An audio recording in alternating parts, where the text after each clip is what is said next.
Edd China rose to fame as the charismatic mechanic on Wheeler Dealers, the car restoration show that made him a household name alongside presenter Mike Brewer.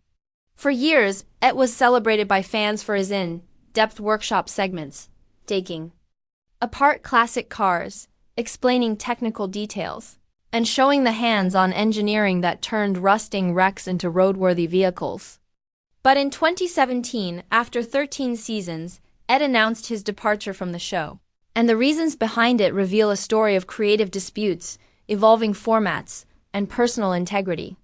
He explained that the show's producers and network were shifting the format, moving away from the detailed restorations that he considered the heart of the program, towards quicker builds, more dramatized segments, and less workshop time.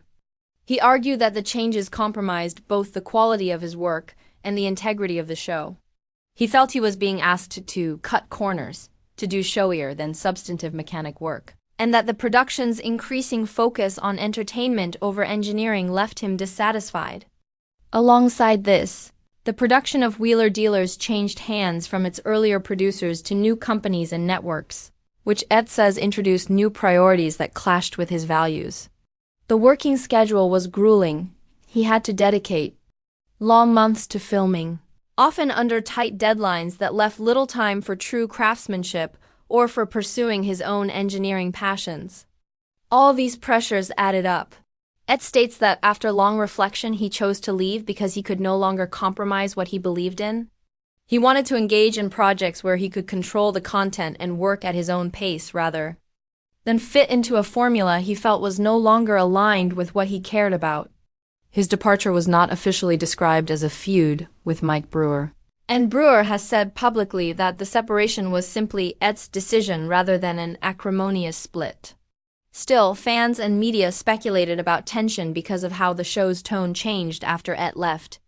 Wheeler Dealers continued with new mechanics first Aunt Anstead, then Mark Elvis Priestley, and the format shifted accordingly, leaving many longtime viewers feeling that the deep-dive mechanic segments were diminished. For Edd himself, leaving marked the start of a new chapter. He launched his own YouTube channel and other media ventures that allowed him to spotlight his engineering interests without compromise. While his absence left Wheeler Dealers looking different, the reason he walked away stands squarely on his devotion to mechanical detail and personal authenticity, not a clash for sake of drama. In the end, what happened is less about hostility and more about an expert choosing to step away when his craft was being reshaped into something he no longer recognized.